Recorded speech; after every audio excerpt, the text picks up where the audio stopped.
This program is designed to provide general information with regards to the subject matters covered. This information is given with the understanding that neither the hosts, guests, sponsors, or station are engaged in rendering any specific and personal, medical, financial, legal, counseling, professional service, or any advice. You should seek the services of competent professionals before applying or trying any suggested ideas.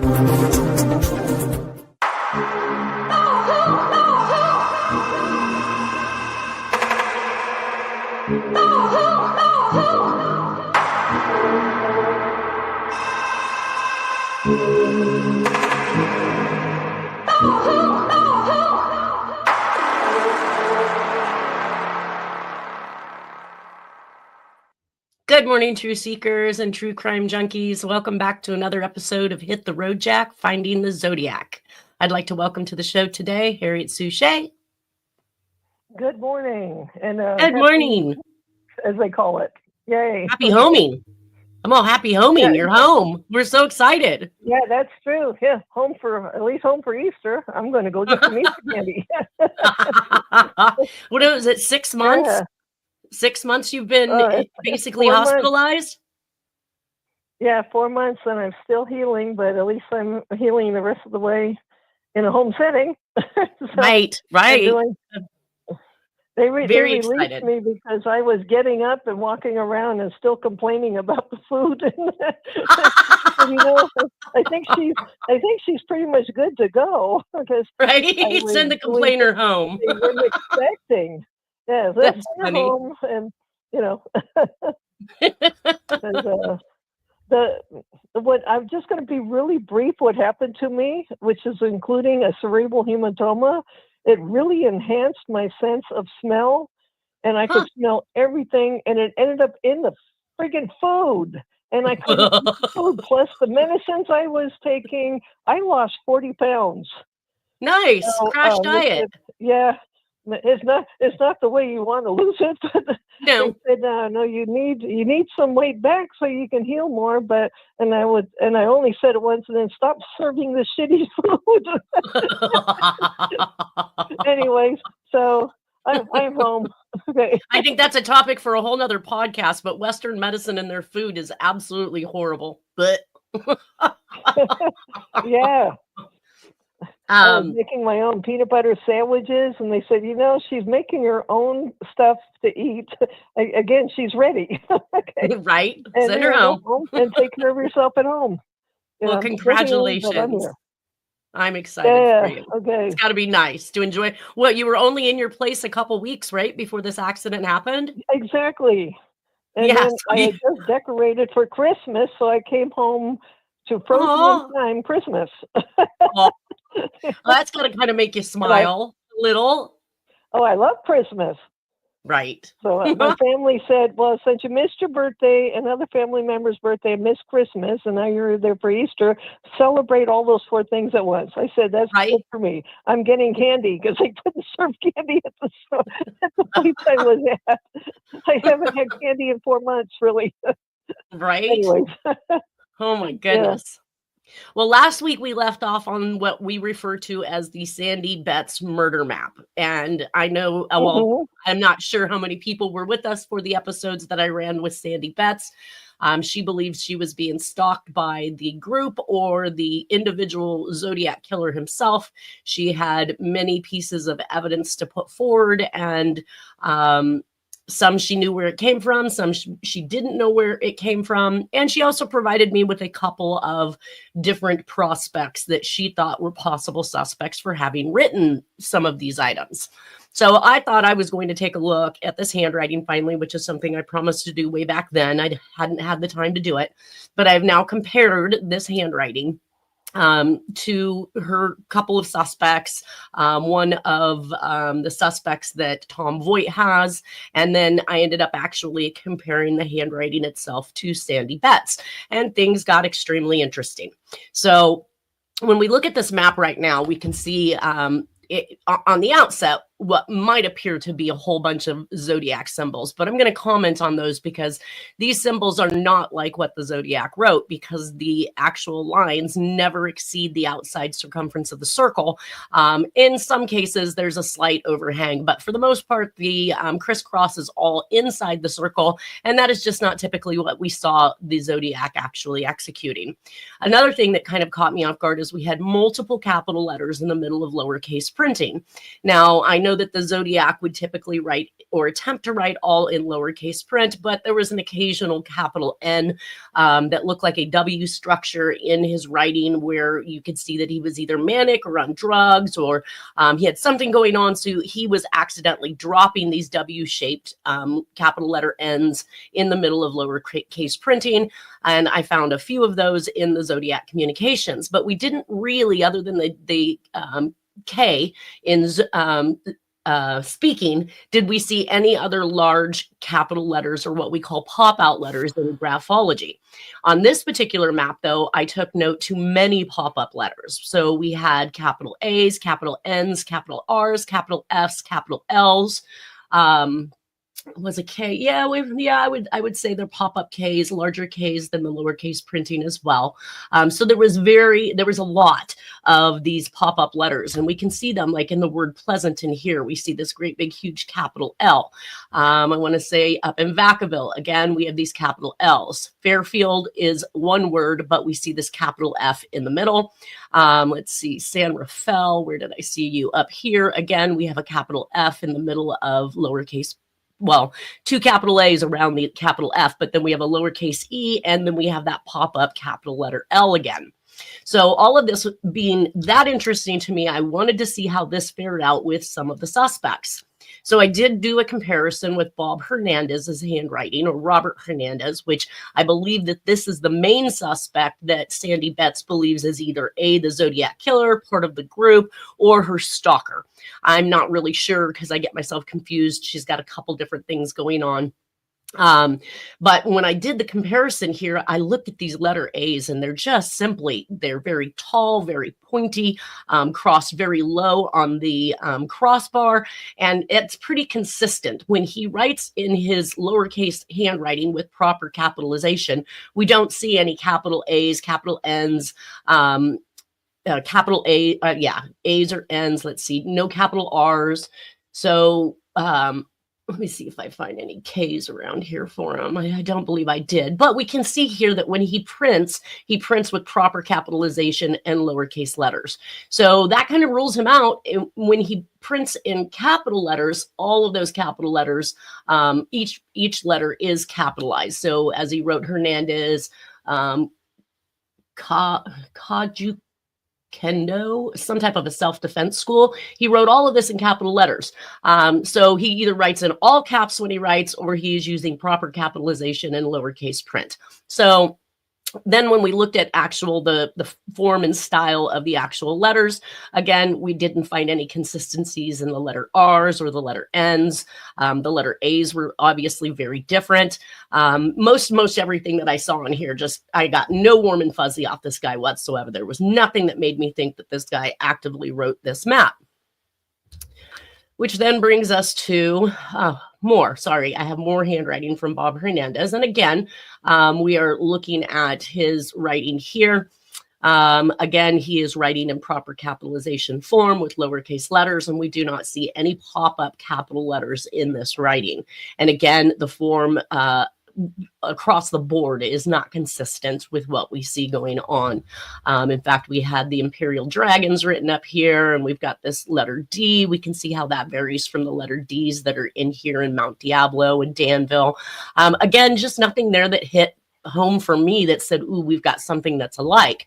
His capital F's, as he wrote in February, he tends to cross all the way through that stem instead of just coming off the right-hand side of it.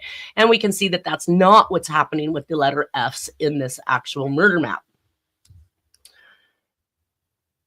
Now, that brings us to Gaikowski, which is one of Tom Voigt's suspects, but I think that sometimes Sandy Betts believes that there's a possibility he could also be the Zodiac. So I had thrown some of his writing in here to just kind of take a look at it.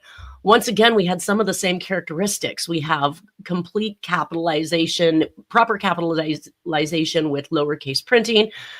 We do not have any pop-up letters that are not specific to the actual writing that's going on. Again, we have these F's that are crossed through the stem, just like we saw in Bob Hernandez's handwriting, only Gaikowski tends to have a little bit more flair to it, so you can actually see the stem protruding from the top of the F in Darlene Ferrin. We can see the middle crossbar crosses from left to right in an inclined fashion, so does the top crossbar. And in San Francisco, pretty much the same thing. We can see both the crossbar at the top and the crossbar in the center that is crisscrossing all the way through from left to right of that stem. So when I did any comparison on actual letter formations, again, I did not see a lot going on here. I did see in, in the word Fairfield, the attempt to use this bell top A that looks extremely rudimentary. It does not really look like anything that we saw the Zodiac do. We do see that Gaikowski does have that bell top A, at least one in San Francisco, but again, it's not even the same shape or style or form as the bell top A's that we're finding over here. So occasionally when I look through these words, we'll see these bell top A's almost as if the person is just attempting to mimic or put them in, while the rest of them, they just didn't pay attention to the fact that they were using all capital A's. Can I say something? Absolutely. You remember you brought up of Gaikowski. Once Tom Voigt said it's the Zodiac because of Gaik. He was that's when he started getting laughed off the internet. You're bringing back some funny fond memories of saying, yeah, finally people are just laughing at Tom Voigt. Well, I mean, it was picture a real of Gaikowski, reach, you know? Yeah, a huge reach. I mean, when you see the picture of Gaikowski, you know that once again, he's just not even a similar match. He's just not even a match at all, like between the composite from the Presidio. So again, once I cross-reference this particular handwriting, and of course, this is a little bit more cursive, so it's a little harder to actually make some comparative values, but we do have other letters in there that we can use and make cross-references to. So things like the capital letter S, which is a standout print, and the word San Francisco, the word killing. It looks like he wrote rich. I have killed dozen people. And of course, this is a sample of Richard Gaikowski's handwriting that was apparently obtained by authorities during the investigation regarding the complaints by Darlene Ferrin's sister, Pam. So we have someone else who is evidently complaining about Gaikowski. I'm not sure. It says this sample contains the numbers 187 and letters TR during her appearance on the Sally Jesse Raphael show. So Pam's sister must have been on a show. She must have called him out, or somebody would have fed her that information to even look towards Gaikowski. I'm not sure how she got involved with blaming him. Do you, Harriet? You know any backstory? All I know is he was definitely being, even though it's horrible, you know, because there are real people killed, they were just laughing about Richard Gaikowski being it. And if you got somebody who's supposed to be Darlene Ferrin's sister saying it's not it, you know, it just, Tom Voigt apparently. No, it says here, it says here that his handwriting apparently was obtained by authorities during the investigation regarding the complaints by Darlene Ferrin's sister, Pam. So Pam had to have complained about him, and then they obtained his handwriting sample. And by the looks of it, they didn't find that anything matched, or we'd have seen him hemmed up. They found nothing. Yeah. I think I remember something about the Sally Jesse Raphael show. Yeah, it's pretty much what I found was nothing. Well, Tom Voigt was grasping at straws trying to find a suspect to keep his ZodiacKiller.com alive, because at that time that Arthur Lee Allen, the prime suspect, the DNA didn't match, the handwriting never matched, a lot of it didn't match, and so he's just, you know, he's the snake oil salesman of the Zodiac world, trying to keep suspects alive to keep his fight going. Fancy that, because I think that's what he called me. Yeah. Snake oil salesman. It was him or Chris Yarborough. There's been so many trolls throughout that I've even forgotten about some of them. But I think Chris Yarborough was the one that said I was smoking and snake oil salesperson. Thank you. I could probably sell ketchup on a stick, but he's the only one that apologized. At least somebody using that name to Dennis for what they put him through. Upon Dennis's death, I saw it on Facebook. So at least that was nice. But that, we've been through it because of yes, we have. So it has been a long 16 years that I've been involved in this, and I think you were involved a little bit longer than I was. So a lot longer, and I was quiet during a lot of the 2000s, but I kept on lurking. And I still, at the time and during the 2000s, was backing Kenny Kilgore quietly because every time you supported Kenny Kilgore on Tomboys or any of the sites, you got the crap beat out of you and you were suspended for a couple of days. Now, Kenny he's saying that the FBI, he had proof that they were backing his stepfather as the Zodiac. He kept on posting it, and that was removed too. Now, Kenny Kilgore turned out to be Dennis Kaufman, though, correct? Incognito? Yeah. And so I was like, when I finally found his site, I says, oh, my God, I think I found the right person to support him back. I didn't want to just have a suspect and throw out the name. I wanted to really solve it. Yeah, so, I sat back for a while incognito as well on his message board, just to kind of get information from individuals before they figured out who I was.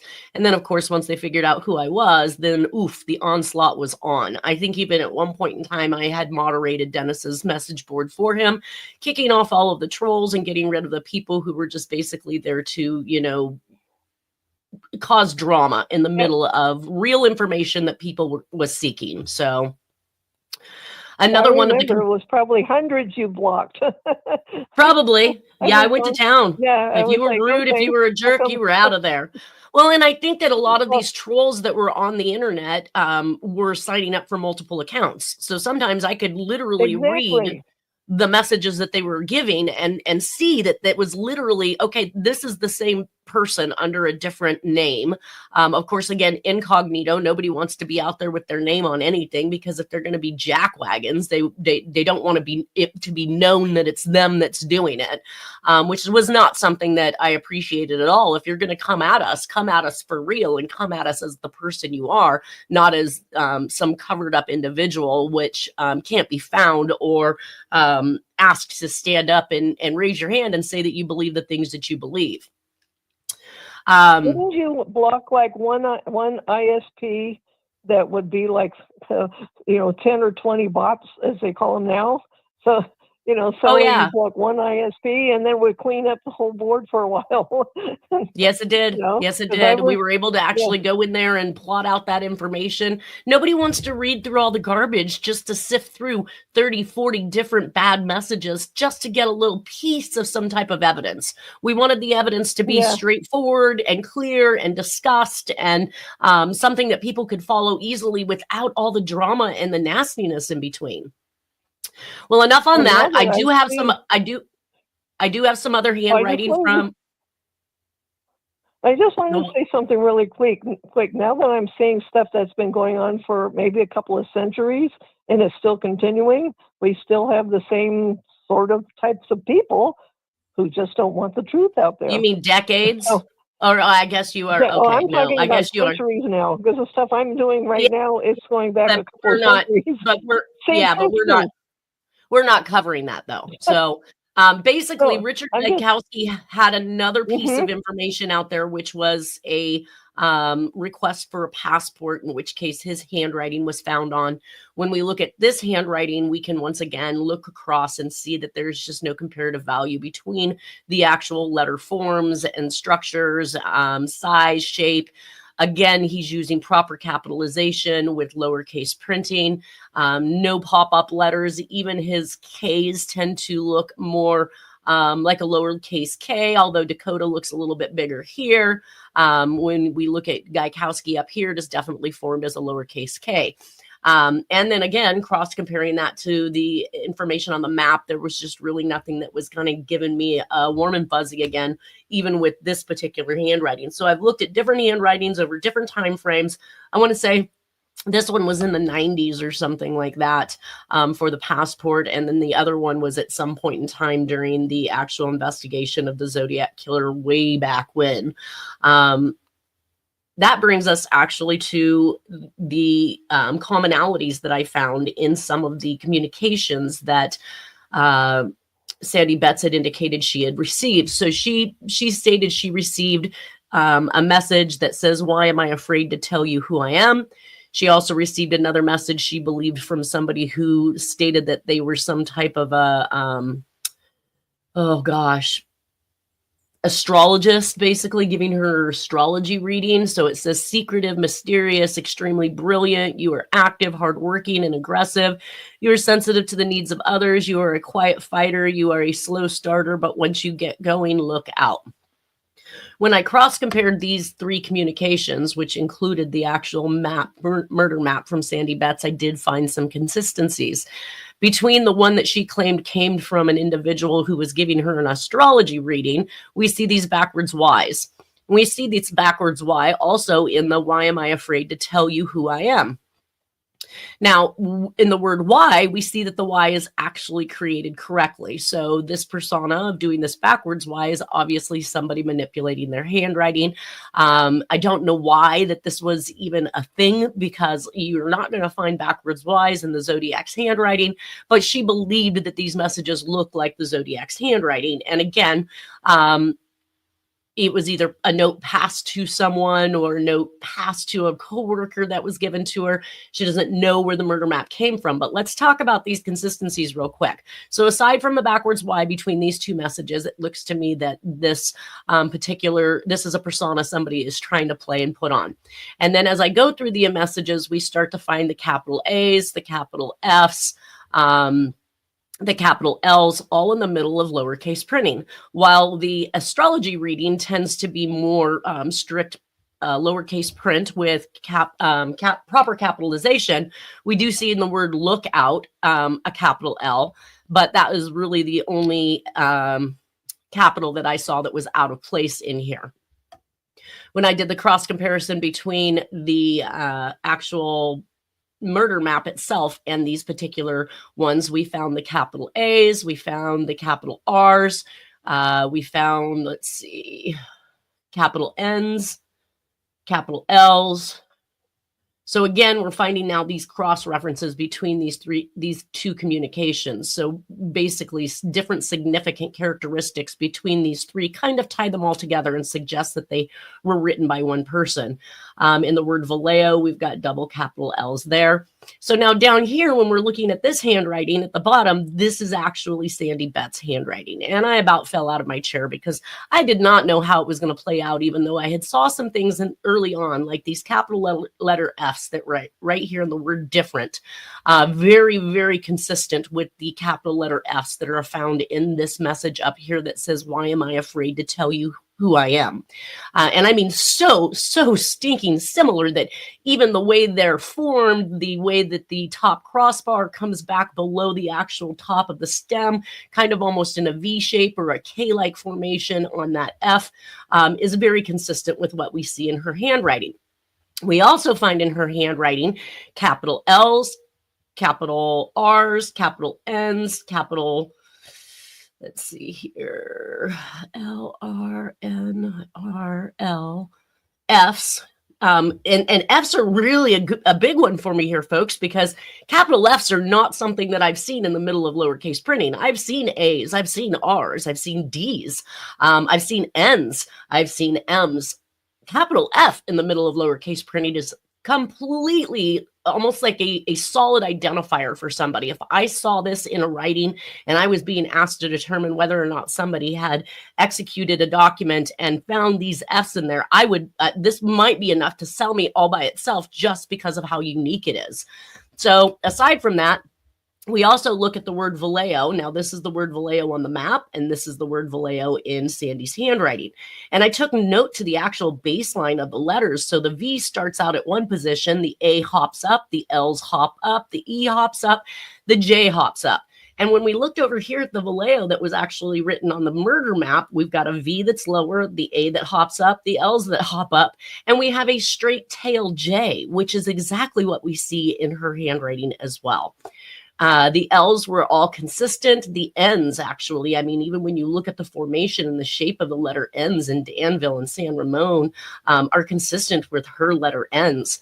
Now, another thing that kind of drew it all back together for me was that Sandy uses a 3-hump M, and it's cursive in nature, written in the middle of printed writing. There's another huge key identifier because not many people do this, let alone even do 3 humps in cursive writing. So when I looked back and saw the "Why am I afraid to tell you who I am?", lo and behold, we have 3-hump cursive written M's in the middle of that message. So now I am extremely, if not upset that I have wasted any time in this particular notion that she is being threatened by somebody. How is it that they can write like her? How is it that they form letters like her, use the same type of capital letters? They're just not. Nobody's sitting around working on trying to mimic Sandy Betts' handwriting in order to make it look like she wrote this while threatening her. Doesn't make any sense in my brain. So we've got some things to look at there. I think I have some more on the writing. Oh, yes, we discussed the formation of the actual zodiac sign itself. And we can see here that this, the crossbars of the zodiac symbol does not go through the actual circle. And lo and behold, that is exactly how Sandy Betts does it as well. So again, there was another home run hit on the formation. We can see this is something she claims that somebody had left, I think for one of her coworkers, or he had claimed he was trying to help her in her zodiac pursuit. And when I got into here, of course, I did see some other things that were consistent with the previous letters that we just looked at. Let me see if I worked up any. Oh, yes, I did work up on that one. So some of the things that I was seeing was this uptick that happens at the bottom left-hand side of the stems of things like T's and H's. You can see it happening over and over again inside of here. And one of the things that we saw in the murder map itself was, again, this leftward tick that happens at the bottom of the T's, and then this crisscross star-shaped T, where it's basically done in one clean fluid movement, which is to draw from the top of the stem downward, exit off to the left, but not pick up the pen, and then cross to the right with the crossbar on the T. And that happened in Sacramento. It happened in Santa Rosa. And then, of course, when we got into Sandy's handwriting, we found it everywhere, this crisscross T that is shaped like a star, basically.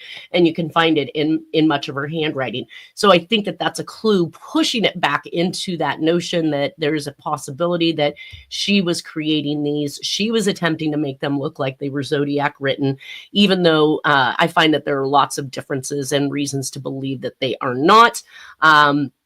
Either way, that's too close to home for me for somebody to complain to having been terrorized by people, or somebody stalking her with this information, when in reality there's just so many commonalities with her own handwriting that we have to question whether or not that she has been honest with us.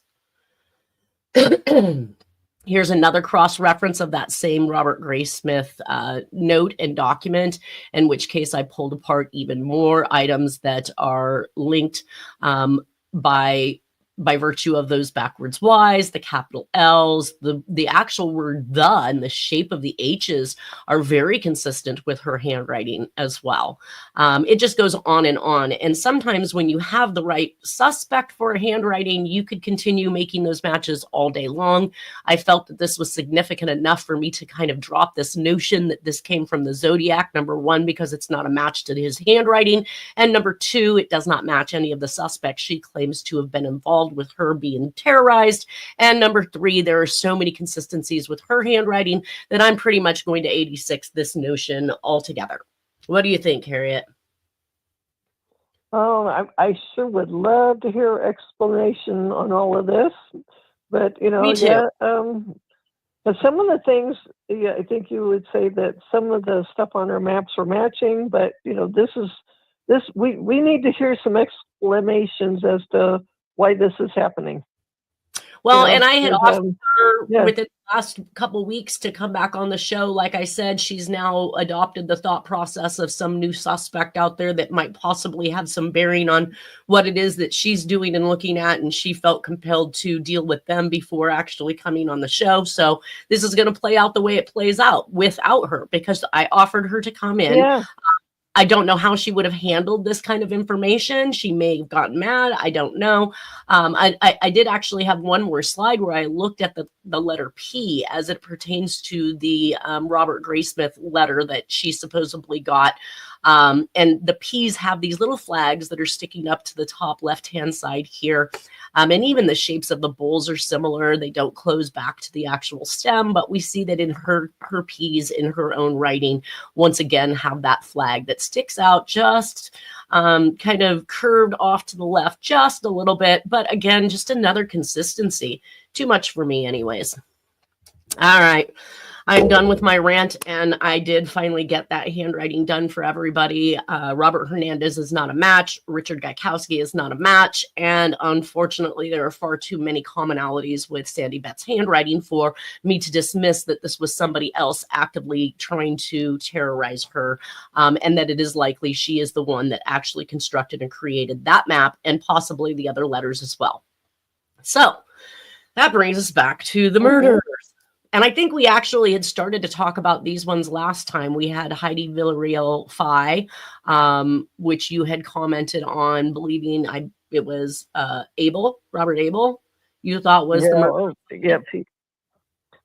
And I have my books that I can look at here, but anyways, yeah, I had a hard time pronouncing her name too, but as I went along, so my God, she's another victim of Robert Abel, who couldn't get help, and even admitted over the years that, to other people that he kind of needed help for some things. And, of course, he didn't tell all his friends, well, I'm a killer, butcher your children. But, So you believe he was back and forth? You believe he was back and forth between California and Texas committing murders? Yeah, I have them linked to, Patricia Gidley, and I had to look into that one. I said, how could he be linked there? The wedding that she was going to had to do with Bracewell, a very famous NASA person, the Bracewell Observatory at Stanford. And apparently he went to that wedding, and they had some kind of date, but I guess she reminded him of Janis Joplin. But Patricia Gidley, was extremely smart, really intelligent. She was involved with West Coast NORAD. So she did imaging and things like that. I mean, it's really 23 years old in the mind of a 50-year-old scientist. It's sad that she was killed, but yeah, but maybe that was also it. She had a mind like a scientist, and he didn't want to deal with that. I don't know. Things would trigger him. But well, yeah, I think they indicated she went missing October 1st of 1983. Were you able to lock that in as far as the wedding date was concerned? I believe so. And hold on a second. Well, yeah. So she went missing, and I think there was another witness that saw what happened, and that's a future event where somebody else went missing in that same area in 1984. So that convenience store location. Well, it did say that she went to use the payphone at League City convenience store, and that's where she was abducted from. So she didn't quite make it to California, is what I'm getting.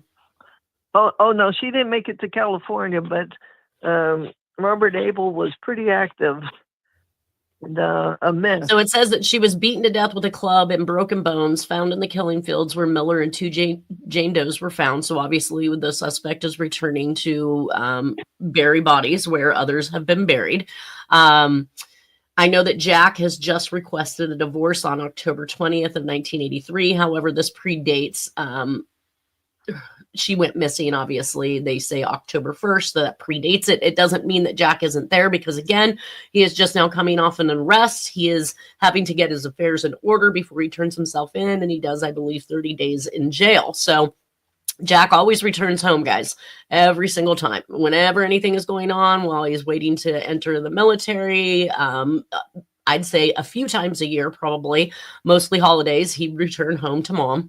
But he was back and forth to Texas on a constant basis.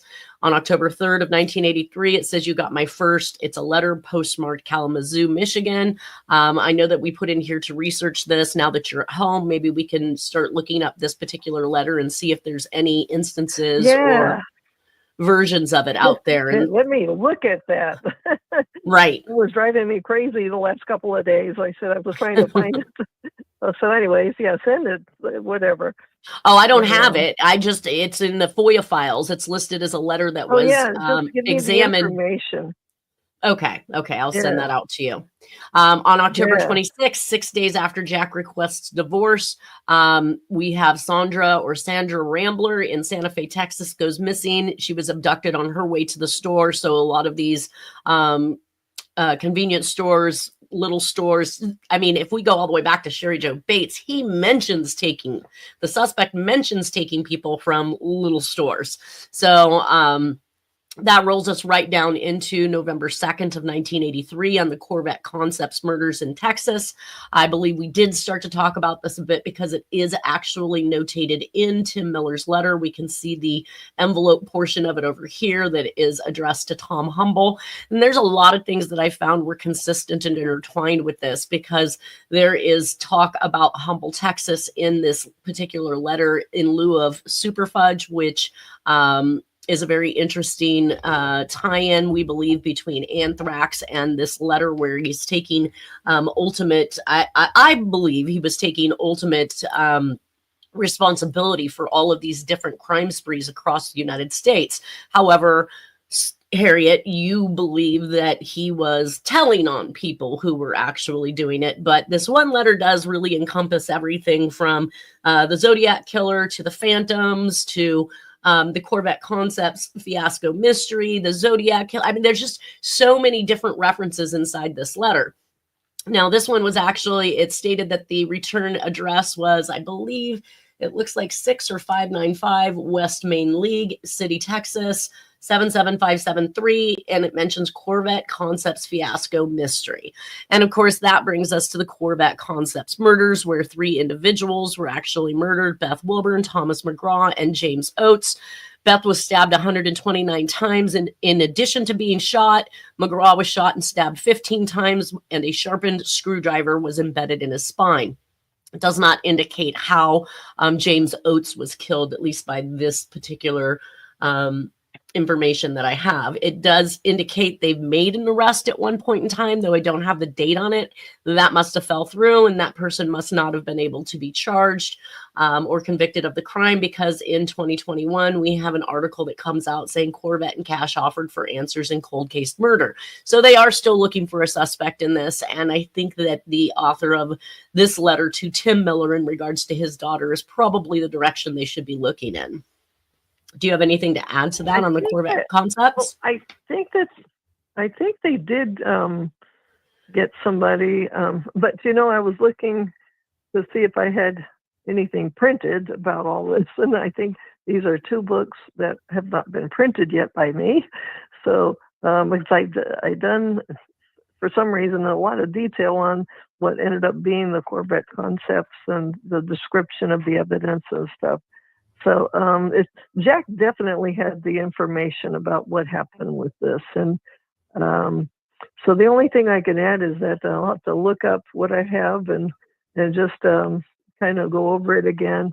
It's just I think that's why he was calling it a fiasco, because the detectives there, even though a lot of them are good and, honest people, there's still people who want to cover up things in the past that are linked to other people that are connected to certain people. And, I've seen the dirtiness of John Edward Walsh Jr. So anything that seems to be connected to that, because he's supposed to be a good guy on that show. Anyways, I can go on and on, but that's why it was called the fiasco. It's just how they handled it, the evidence, 118 times, Yeah. No, and I get that being because that's said, kind of Zodiac 101 to call them out on their ineptness. Whenever he finds that the police is not appropriately handling things, he likes to actually give a shout out. So calling it a fiasco would not surprise me. What does surprise me is that this is a little bit off the MO of what we're seeing with the other females that are happening in Texas. This is, walking into a place of business. This is wiping out everybody who happens to be in there.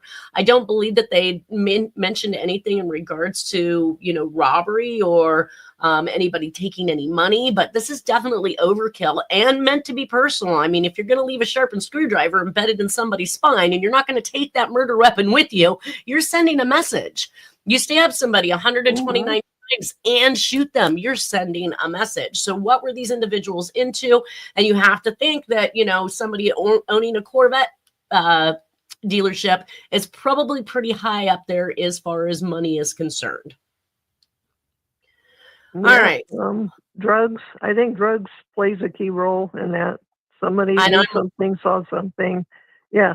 And that was kind of where my head was going, but I don't know that to be true, so it wasn't something I was going to mention. Obviously, we've got victims here, and we don't want to throw any more shade on them than they have already. But there's a possibility. I mean, we've heard Tim Miller discuss what he was doing at the time his daughter was taken. We've heard you and Lindsay McBray talk about John Walsh and what he was in the middle of at the time his son was taken.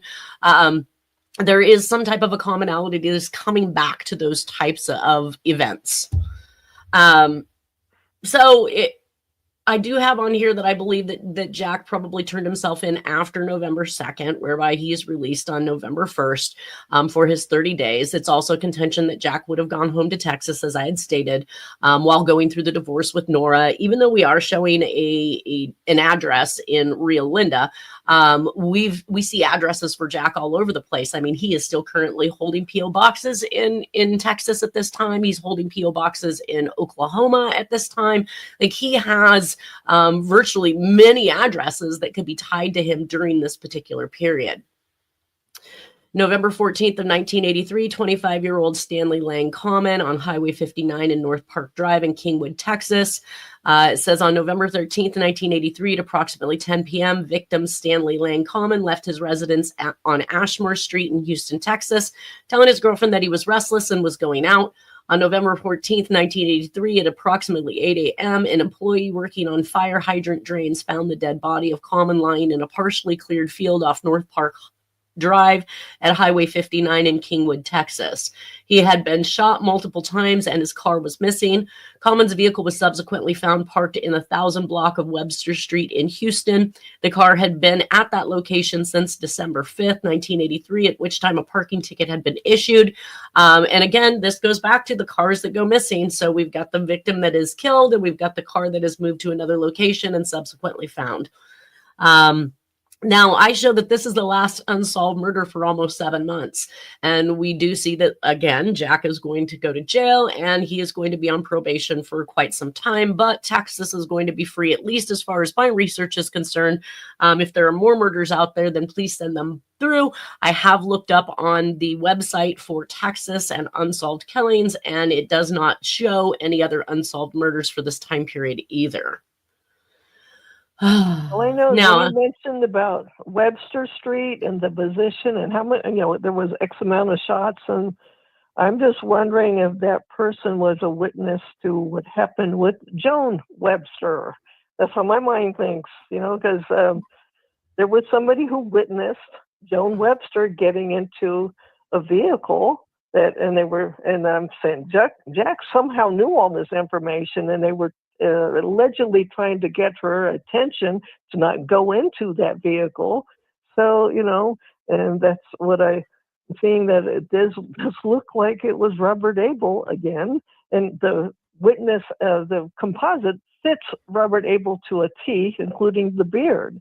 So again, was this somebody that they're trying to leave some information that, and that's how I'm seeing this they see something with what happened with Joan Webster. So, again, we got NASA, a whole bunch of things going on there. The International Telephone and Telegraph Company, huge, that has something. So where was Joan Webster? We've already discussed her then. She's already been killed. I get myself confused with all of these victims. Yeah. Well, there was somebody who witnessed her getting into that car. So, and then Robert Abel, who's usually in Texas, was back there. So, right. And that's plausible because we have seen the use of street names as it pertains to different victims, such as Black Dahlia and Susan Dagnan on Hollywood Boulevard and Dagnan Boulevard in those murders. So yeah, you're not far behind what we know to be a typical MO for these crimes. I had already read that one, so we're just going to hop on into Jack's probation. So on December 1st, 1983, Jack is signing probation documents, but there's no time frame given for how long in these particular documents. Jack is paying his fines for the crimes December 1st, 1983 in Sacramento, California. So he obviously is no longer in prison at this point, and we start to see him freely moving around again. They did give him an orientation that was completed at the probation office on December 2nd, 1983 in Sacramento, California. So once again, we know he is out because he is now attending probation appointments, that is. On December 7th of 1983, Jack receives the interlocutory judgment for the divorce from Nora. For now, Jack lists his home address for the divorce as 2135 Elkhorn Boulevard, Rio Linda, California, 95673. Only in this particular paperwork and on his probation paperwork do we see that listed. I don't know that that necessarily means that Jack is actively living there, but I am betting that he probably had to play or pretend he was living somewhere in the Sacramento area, at least for the purpose of probation. But that doesn't stop people from going places where they shouldn't be going and leaving the state and doing what they want to do, as we've seen many people actively do, even though they were on probation. I also already read that one. And that brings us to May 22nd of 1984. The divorce is final from Nora. Mary Terrence, and Jack is still showing an address in Rio Linda as his place of residence. Nora is actively showing Garfield Avenue in Sacramento, California at this point in time, and this was confirmed through Ancestry.com. And I want to say that was probably done by Sandy Betts. She's done some great research. She's, even assisted in plotting out where Jack is and what he has going on in some of the things that we've done together. So it saddens me to see what I'm seeing, that I might have to discount a lot of what has been done there. Maybe why we see the next murders start up is because we've got this triggering point again. And it seems like every time we have this triggering point, we start to see murders happen again. And the FBI will tell you that usually there is something that triggers a person to need to kill. Maybe it's just idle hands. Maybe it's the, anger coming from the actual act of the divorce.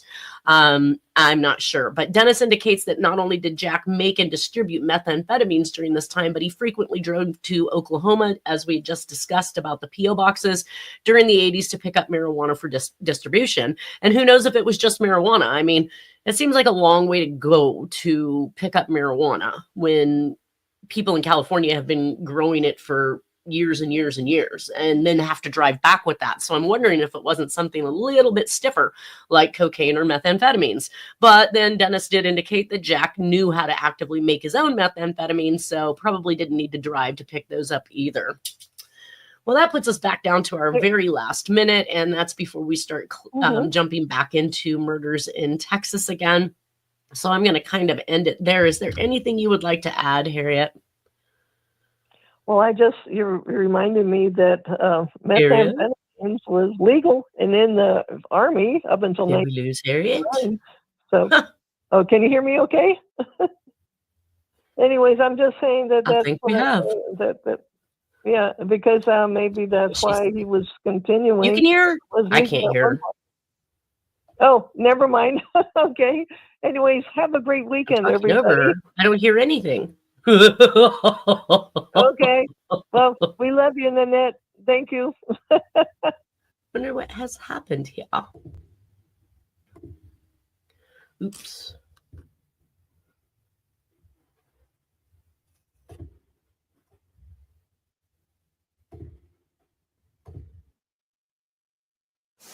lost my sound. I've lost my sound at this point. I cannot hear. Can you hear me? All right. Well, then I'm going to go ahead and just have to sign off with everybody right now. Thank you for being here once again. Another amazing show. Everybody have a wonderful weekend. Happy Easter to you all, and we will see you next Friday. Take care. Oh,